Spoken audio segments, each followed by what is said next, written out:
Why, boy howdy. Welcome back everyone to the whippin' Wild Wild West, where around these parts, friend, you can catch us at the local saloon shooting some billiards or possibly riding around on our wild zebras. Yes indeed, the West is not for those of you with a tender heart, especially since I've recently added the mod RimDead Redemption, adding brand new weapons, apparel, factions, and much more. A massive thank you to DJ Frado-Lento98 for suggesting this mod. Alright cowpokes, first things first, it's very cold outside as it is winter, and thus a couple of our folks are having a little bit of hypothermia, which is no bueno. Now to combat this little issue, we would end up making some nice frock coats, that way we could wear them to keep ourselves nice and snuggly warm. However, most of our people already had coats, but something they did not have were some nice pelt boots, which would do the same for their little toesies. We would then begin collecting some resources such as steel for a special little project. My pioneering friends, these are called lampposts and they produce light. I know, a revolutionary idea, but keep in mind these are not witchcraft, my friends, and the best part about these lampposts is they actually don't require any fuel after being created, which should save us a lot in terms of our wood consumption. I then spotted a kangaroo sleeping out on the soft sand, not exactly something I was expecting to see out here in the West, but we'll eat it either way. We make do with what we have out here, even if that means eating a humanoid marsupial. I also wanted to take a moment and mention that with RimDead Redemption we have 3 brand new factions that have been added to the planet, and just as well you may notice the planet looks a little bit different, and that's because we've added RW's Planet Atmosphere mod, which is much more realistic and beautiful. In the meantime, we're also going to begin researching modern furniture. Not to worry though, we're still in the Wild West of course. We're only doing this for 3 specific recreation items, with those being the roulette table, the piano, and the darts board, which would go perfect in our saloon. We have some really big projects in mind for the town, but we're going to need wood for any projects that we want to build, so we're actually going to be sowing a small tree farm. However, we would also end up experiencing our first raid of the episode in the form of some impid tribes people who were coming to smash our skulls in. We're a bit impatient though and decided to take the fight and/or our little mortars here to them. We snuck up on them just in the cover of darkness before releasing our 12-pound mortars on their heads, crushing theirs well before they would have the opportunity to try and crush ours. Poor little fools. Now I don't know if they're from the same tribe as some of the other impids that we're familiar with, but these fools appear to have plenty of Jade as well. With the threat neutralized though, we were going to move on to more recreational activities. We were going to have a drum party right here in the saloon,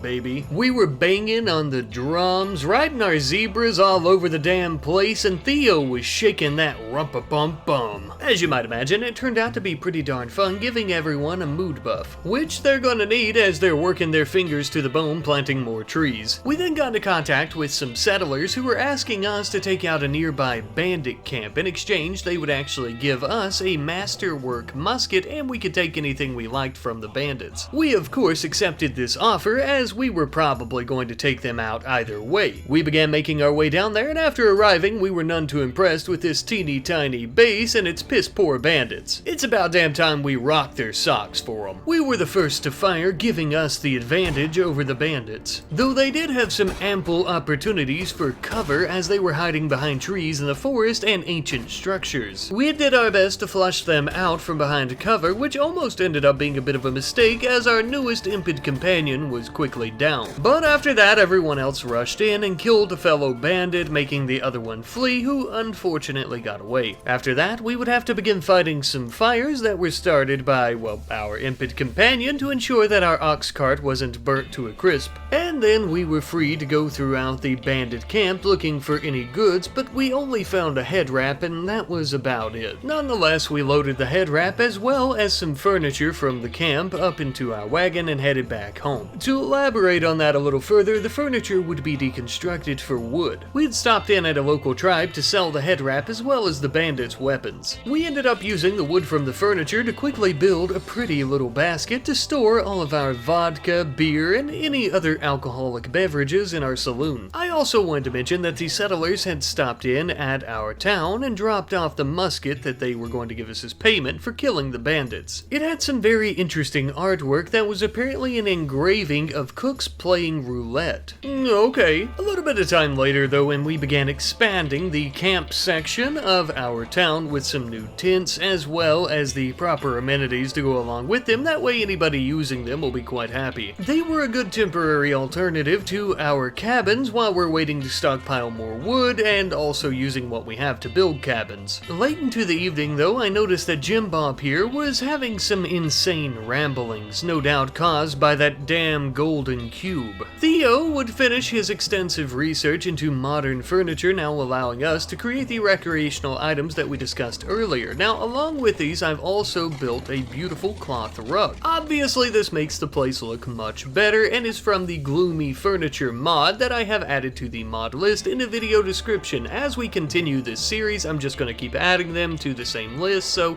you can always find them there. We would also end up building a small wooden chicken coop near our residential housing. That way it's much easier for us to take care of our chickens as well as keep predators away from them like mountain lions. We then had someone in need, a young scout by the name of Christy, requesting our assistance. Apparently some tribespeople were coming after her and she was offering to become a part of our town if we were to help her, so we quickly accepted. And after she arrived, I'm quite glad we did. She is now going to be our dedicated researcher with that intellectual skill, and because of that burning passion and her shooting skill, we could really teach her how to defend the town properly with a rifle. But it would seem that that is going to be a skill that she'll need to train on the go as we move along with this battle, because here come the tribespeople as we speak. However, I did have something of an idea, you could say. Yes, indeed, we would utilize our cart and carriage to run over as many of these sons of bitches as possible, just before leading them back towards our base, where they would meet a sudden and abrupt end by our mortar fire, as well as any bullets we had whizzing at their heads, of course. With most of their friends turned into a fine mist in the desert sand, the others would begin to flee like the cowards that they are. Luckily for us, the extent of our suffering were only a couple of flesh wounds here and there, no big deal. We also ended up having a combat supplier visiting our town a little bit later. We didn't really have much of interest that we wanted to buy from them, but we ended up selling them some of the weapons that we'd stockpiled and we made a little bit of silver. Speaking of which, we would also end up hauling in all the weapons and jade and silver and anything else that our raiders had dropped. After that, we had a celebratory party in the saloon. The party may have ended, but the fun never stops, as Jim Bob and Veronica have quite the love story now. He won her over by exaggerating his own accent or something, I don't know, but what I do know is they're staying in the same cabin now in the same bed, so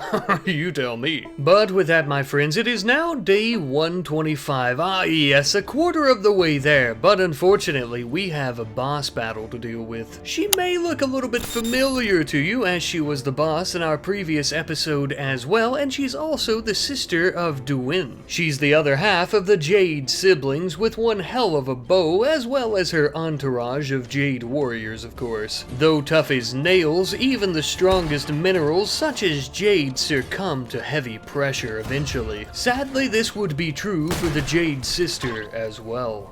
With their legendary leader dead in the dirt, the entourage would begin trying to flee. Well, the only one that was still left standing, but he too would die. And it must be said that it brought us no joy to kill the Jade sister.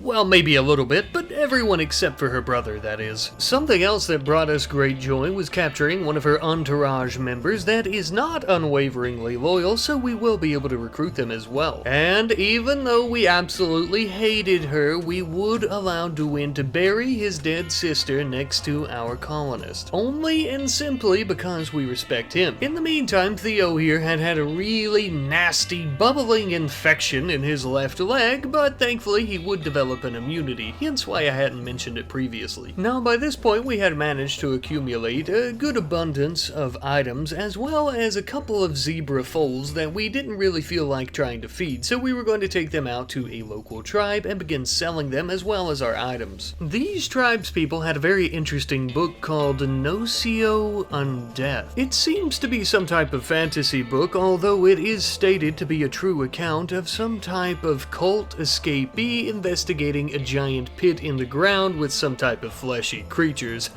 See what I mean? It can't be real. After we had returned back to the town, Jim Bob here was trying to tame some donkeys to add to our collection of rideable animals. They're going to be staying in the same pen as our zebras, so hopefully they make some Z-donks like the ones that I saw at the zoo when I was a child. Ah, fond memories. Let me know if you've seen a Z-donk before, I'm curious. However, I'm afraid the fun couldn't last forever, as we have more cannibal tribespeople coming to try and skin us and flay us alive and eat our flesh. Now me, personally, I prefer my flesh to stay on my brittle little bones, so of course we were going to begin fighting back. However, they had rushed into us before we could really dig in with our defenses, which put us at a massive disadvantage. In many cases, we were having to try to retreat back into our residential housing. Now that being said though, the majority of our townspeople, or those who hadn't already fled back to their houses, had stayed together in one little clump.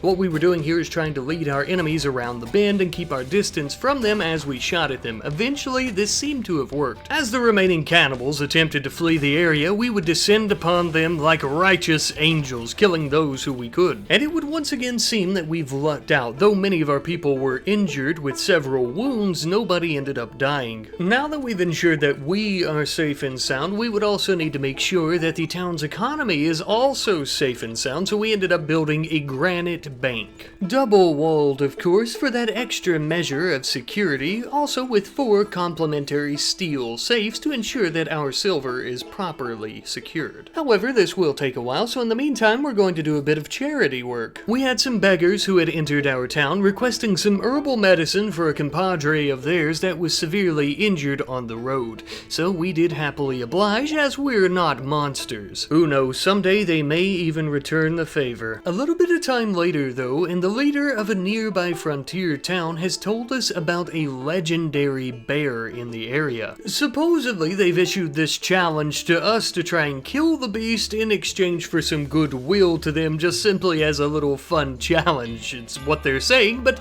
to me it sounds like this beast is probably attacking their caravans or killing their people, and they want it gone. Either way, we're not ones to turn down a challenge. Mounting our speedy little zebras, we quickly approached the area that the bear was sighted in. The beast was absolutely massive and had several scars. This won't be easy. Jim Bob quickly began firing off shots at this monstrosity. Theo was with him, but Jim Bob wanted to do this all on his own. After hours of running and shooting, it was finally over. We had taken down the large beast, but it would seem that in exchange for its life, the beast had to take a piece of Jim Bob as well. Using its ferocious claws, it cut out his left eye, taking it straight to hell with it. Eradicating a bandit camp and now killing a legendary bear. No doubt Jim Bob is becoming something of a celebrity around these parts. Not only would this bear provide plenty of meat for stews and steaks for many days to come, but its pelt would also fetch a fair price. By this point, we had finally recruited Angst, who is an elite riflewoman of the Slicer gang, and of course we quickly equipped her with the appropriate weapons so she can help us protect our own. Then something wild was happening. Jim Bob, Casanova, had proposed to Veronica, and she said yes. They would then spend some time together cutting down our tree farm so that we have some building materials. Ah, true love activities. We had also finally finished our bank, and it even had a nice little desk in the front. Eventually, I'd like to have people in the town having their own roles, like a banker, maybe a shopkeep, stuff like that. And then something tragic happened. Yeah, Veronica broke things off with Jim Bob. Perhaps he was letting his newfound fame go to his head? I don't know, but they're not sleeping together anymore and they're in separate cabins. Back on the topic though of giving people separate roles throughout the town, I also want to have, as I mentioned in the first episode, some different buildings for these different types of shops, so we ended up building a tailoring area as well as a stone cutting area. But the larger the town gets and the more money we have here and the better life is for us essentially, the worse the raids will get, so I would also end up beginning to build some walls and something of a fortification around the town, starting with the western section. With day 50 just around the corner, I thought defenses would be awesome to have so that we don't die, of course, so we were mining out some steel, during which time we also managed to recruit Black as well as Briggs into our town. And then we moved on to building actual defenses. We ended up building another 12-pound mortar as well as an organ gun. It wasn't much, but it might help us out a little bit. But my friends, just like that, like a flash of lightning, it is now day 150. We are halfway to our goal. For this boss battle, it would appear that we're once again taking on the Slicer gang. However, this fella is not your usual thug. He is the well-known bounty hunter that goes by the name of Philly Sparks. He carries around his own Gatling gun, and he has most likely been hired given the new fame that Jim Bob has. No doubt hoping to claim the fame himself of being the one who killed him. Well, I hate to tell you there, Philly Sparks, but that's not what's going to happen. Not if we have any say in it, you son of a bitch. Okay, I'm getting a little carried away, but we're going to mash his head in.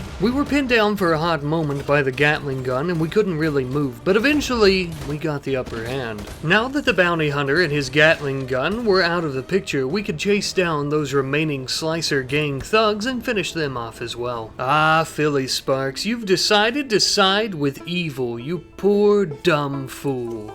Unfortunately, it would cost you your life. Not before we would take your clothing, though. Phew, almost forgot about that part. Clothing is almost an even more vital commodity around these parts than a weapon to protect yourself with, as you might have guessed. I must say, though, we were getting a bit tired of the Slicer gang attacking us here at our home, so we began to think, maybe we should take the fight to them. We began uninstalling our defenses as well as building an ox cart to carry them. There was a nearby Slicer gang base that was called Adam's Daggers. This seems to be some type of chapter or sub-faction of the gang overall, led by a fella by the name of Adam, as you might have guessed. Some of them even appeared to be the kinfolk of Christie, though I don't think that means they'll take it easy on us. No doubt the gang, as well as Adam himself, has an iron grip on their loyalty, I'm sure. Not to worry though, if there's anything that can break an iron grip that we've found, it's a good cannonball straight through the old sternum, which also just so happens to be something that we have an abundance of for these poor saps. As we used our artillery against them, we would also try to flank them on Zebraback. Ah yes, we had them at quite the disadvantage, you could say. We even managed to take down Adam himself, a sight that really warmed our hearts, especially after all the times that they've raided us. You know the drill by this point. All of our enemies are spineless, so once their leader falls, they have to run away. Just after the battle, we would utilize our time properly by going throughout the base and ensuring that there was no one looking to ambush us within. I'm afraid to say, though, that one of our impid companions with the name that I dare not try to pronounce had died during the battle, though. Some time later, after returning home, we would end up burying him alongside our other fallen friends. A somber price to pay for victory. The deaths of our friends weighs heavy on our minds, as well as the safety of our townspeople and our town in general.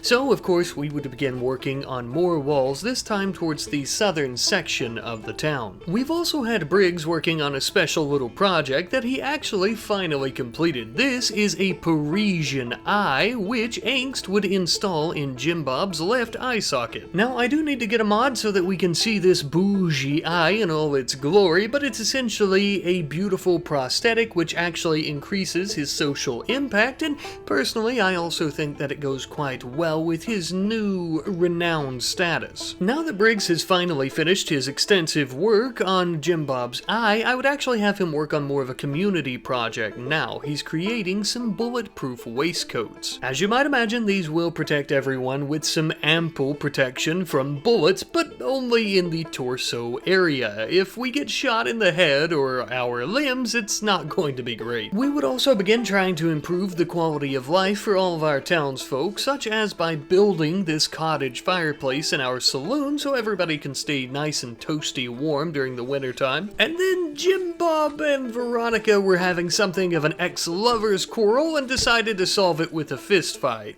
I don't know. We had a man-hunting pack of cougars enter the area, and a large group of them at that, which ended up making life a little bit more difficult. Believe it or not, the animals were quite quick on their feet, or paws, I should say. Either way, they were rushing us as we were trying to run them over with our wagon, which kinda sorta worked for a hot moment there. But inevitably, we were running away from the crazed animals as they were trying to chew our faces off, lighting them on fire, shooting them, and stabbing them several times with our knives and swords, and eventually we came out victorious, as you know, turning a situation where we were about to become the food into a situation where we were stuffing ourselves with food, and our walls. Hello, kitty kitty. After that little excursion was finally over with, I wanted to go and set up a camp somewhere that we could actually get some wood so we can continue expanding our town, so I actually went down south of the base. But with this being Slicer Gang territory, an ambush was inevitable.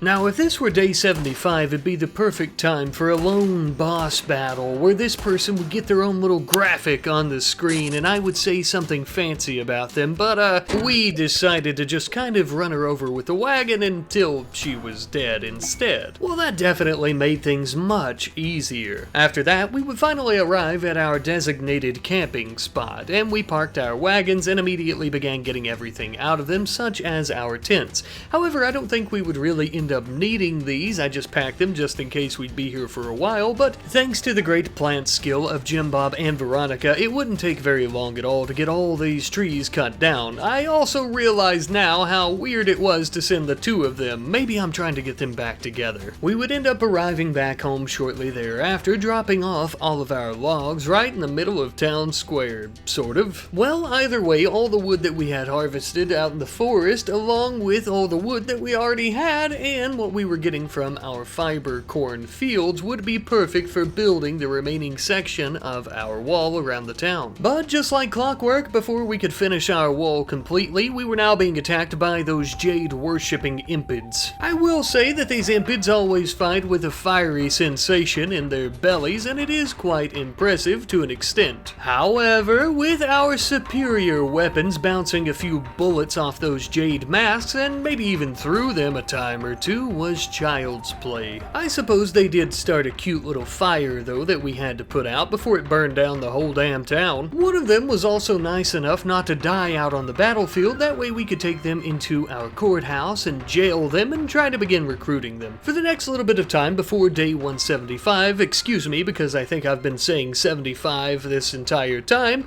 either way though we would be finishing up what was left of our walls. But now that day is upon us, my friends. We are 3/4 of the way to our goal, and you know what that means. It is time for yet another boss battle, of course. Naturally, this third boss would also be quite the interesting character in our story. Associated with the cannibal tribes, we have Mosquito the Rattlesnake Charmer. He wields a plasteel shield as well as wears a plasteel helmet, but lacks any type of appropriate weapon. That is because his entourage of rattlesnakes are his weapons, his pets, and maybe even his friends, but nobody really knows why they follow him. I don't exactly expect this to be a cakewalk. It's hard enough hitting a moving target, let alone one that's as small as those little danger noodles. We aimed for Mosquito himself, thinking that if we took him down, the snakes would stop, but that didn't stop them at all, and they continued coming in hordes. We had managed to get quite lucky with many of our cannon and mortar rounds though, killing several in one volley. Just as well, many of them had sprung our traps as well, impaling them. We would chase down the last remaining rattlesnake, and finally this boss battle was finished, leaving us with several corpses of scaly little critters that we could turn into camp stew.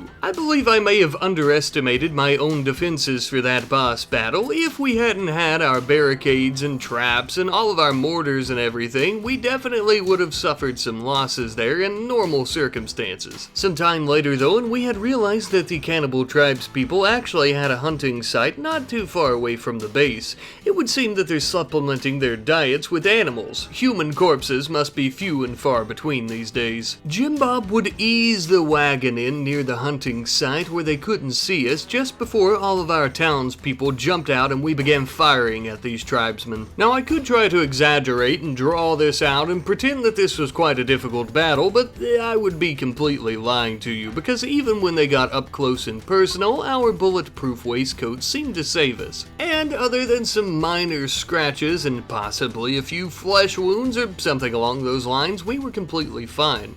Now all that was left to do was to search the area. There wasn't really too much of interest here. It would seem that they were hunting kangaroo, so I guess we'll be taking some of that meat as well as fur and their pemmican, but we would also end up deconstructing their structures here for their wood. That night though, I did realize that DeWin had a pretty nasty infection starting up in his right arm. We'll have to try to keep a close eye on that. Back at the town, I had created some garage doors for our wagons because we couldn't actually get them out without them, although I do like to think of them more as, maybe wagon gates. Yeah, that's it, wagon gates. Now, by this point, a few days had passed since DeWin got that infection in his arm, and it looked like we were going to be cutting it a little bit too close, and I was afraid that we would lose him, so we just went ahead and amputated it. Very 19th century of us. Before day 100, though, I wanted to try to get some more building in around the town, so the first thing we ended up building here was a new smith shop. That way we can have a blacksmith in our town. And of course, we put in some proper storage for all the steel they'll be using. Next up, we would build some additional residential housing around our courthouse. That way any new members that we end up recruiting have a place to stay instead of some tents. And then finally we moved on to a resource depot. You may notice I didn't actually build a floor or anything like that for this building at this time. Essentially it's just going to be for an overflow of resources like wood or steel. But then we finally recruited the impid known as Therrit into our ranks, who we've been working on recruiting for a while now. As you can see, Therrit here is okay at construction. He's one hell of a shot and an okay melee fighter, but it seems he'll mostly be tending to our donkeys and zebras. And of course we went ahead and equipped him with the appropriate apparel and weaponry. Late one evening, Sleepy had lost her marbles out in the rain and tried to kill Black. Luckily Jim Bob was there with a donkey and could kick her down into the ground a few times. And now she's A-okay. Sort of. Speaking of our donkeys and our zebras, unfortunately 2 of them ended up getting the plague, although I kind of forgot about this, and by day 100 I'm pretty sure they were cured. Well, either that or for 300 days we're gonna have some dead zebras. We then ended up having an interesting type of raid. Cult members called the Servants of Horrocks have descended from the desert mountains and have come to attack us. Not only are they dangerous, but they also appear to be quite clever and well educated, meaning that they're double dangerous. An educated brain isn't much though when you fire a mortar round straight through it. And even though they're well educated, they weren't very well equipped for this battle, so we turned them into strawberry pudding. They were quite strange looking people with even stranger items. Many of the cultists seem to have dropped some type of cube that appears to be based on the golden one that we had previously tangled with. A strange connection indeed. Jim Bob began to worry that this wouldn't be the last that we'd saw of the cultist. We would end up having a gunsmith trader from the Federal Enforcement Agency, which appears to be the new law in these parts. Luckily, they were willing to purchase those cubes off of us. I would say that's some good timing, and then we also ended up selling them several of our guns. Perhaps that'll help them further do their duty of protecting these citizens. Either way, we ended up making quite a bit of silver off of it. And, funny enough, we ended up purchasing 2 crocodiles for Jim Bob as well. A unique fella of legend is also going to need some unique pets to go along with him. And of course they're going to need some names if you guys would like to provide those. Right before day 100 though, I wanted to spruce the town up just a little bit more and make it even more beautiful for all of our townspeople, further improving their quality of life. And I must say, even though the majority of these 100 days that have passed have mostly been us fighting with cult members, the Slicer gang, animals, just anything and everything in between, I am quite proud of the progress that we've made in our town. town. It has truly become quite the little bustling frontier village open to all traders and peoples. Except for thugs, cannibals, and cultists, of course. And just like that, my friends, we did it. Day 200, another 100 days under our belt. For our final boss battle, we'll be taking on the cultist once more, but they are led by Gabriella. Very little is known about her and the cult in general, of course, except for the fact that she is some type of leader within their ranks, sporting a specialized crossbow, and I think it goes without saying that she's batshit crazy. We slammed open our wagon gates and took out the old covered wagon once more for a ride. Sleepy would rush into the cultists, trampling several of them before they could even really get started towards our main defenses at the entrance. However, it was already too late as the majority of our enemies had already made it. Gabriella seemed to use her allies as cannon fodder, sending them into the line of fire. We were shocked by the complete disregard for human life. We had to retreat back into the town before we were overwhelmed. But Jim Bob had other plans, rushing Gabriella with his sword, hoping to end this here and now. However, she had overpowered him. He would attempt to try and crawl away, but then they were trying to kidnap him. Theo rushed out of the town gates to save his friend, his compadre who's been with him since the very beginning. As we began tending to Jim Bob's wounds, we noticed a golden glimmer lying next to Gabriella's body. It seems that she had possessed the golden cube this entire time. The coward cultist would attempt to flee the area, but we ran outside to try and gun them down as they were fleeing. A couple of them hadn't died, and they had a pretty good skill set. However, they were hardly human, with their minds being described as dominated by some type of void. These are not the type of people that we need as part of our town. Calling these bastards animals would be a disservice to all wildlife. With the battle finally over and the cultists escaping, we couldn't help but ponder the circumstances. Why was it that even though many of their members were hardly injured or killed, did they decide to try and kidnap Jim Bob and run away? And why is it that this damn cube has made its way back into our possession? I suppose only time shall bring answers. But my friends, I want to thank you ever so much for watching today's video and or episode. Like I mentioned, if you guys enjoy this and you want to keep it going, be sure to let me know, be sure to like and all that great jazz as well, and we'll keep it going for another 100 days, and we'll keep on doing that, I suppose, until we hit some type of climactic end, or, you know, we all die, or I guess that's the same thing. But I love you guys ever so much. Thank you for watching. I'll see you next time. Goodbye.